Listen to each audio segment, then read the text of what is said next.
30 மணிக்கு மேல் நடிகர் விஜய் டெல்லியில் இருக்கக்கூடிய சிபிஐ தலைமையகம் 2ஆம் சுற்று விசாரணைக்காக ஆஜராவார் என்று எதிர்பார்க்கப்படுகின்றது.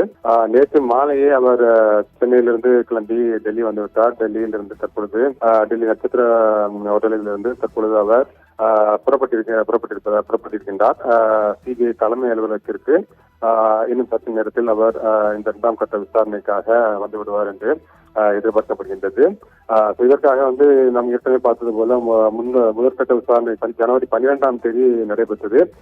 அப்பொழுதும் இந்த சிபிஐ அலுவலகம் அலுவலகத்தை சுற்றி இருக்கக்கூடிய பகுதிகள் அனைத்து இடங்களிலுமே பாதுகாப்பானது மிகவும் உஷார்படுத்தப்பட்டிருந்தது.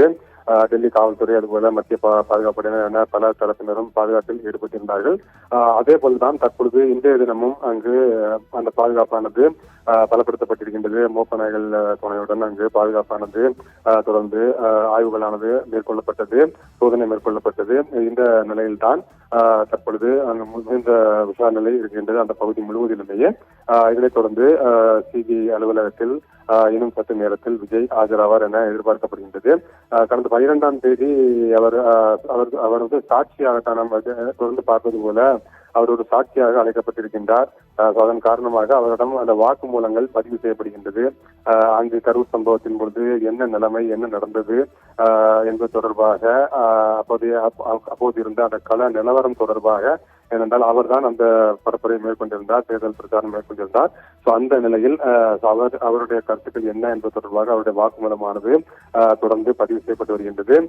இந்த கூட்டத்திற்கு ஏற்பாடு செய்திருந்த தாவேகா நிர்வாகிகள் அவர்களிடமும் ஏற்கனவே நாம் பார்த்தது போல ஆதவர்ஜுனா அதுபோல ஆனந்த் உள்ளிட்ட நிர்மல்குமார் என அவர்களிடமும் ஏற்கனவே சிபிஐ பலகட்ட விசாரணைகளை நடத்தி இருக்கின்றது.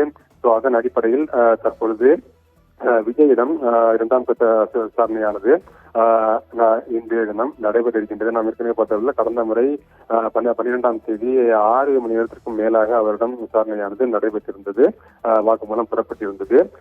அதனை தொடர்ந்துதான் இன்னும் கூடுதலாக அந்த தகவல்கள் அவரிடம் பெறப்பட வேண்டியிருப்பதன் காரணமாகவே சிபிஐ தற்பொழுது மீண்டும் அவர் இன்றைய தினம் ஆஜராகுமாறு சம்மன் அனுப்பியிருந்தது.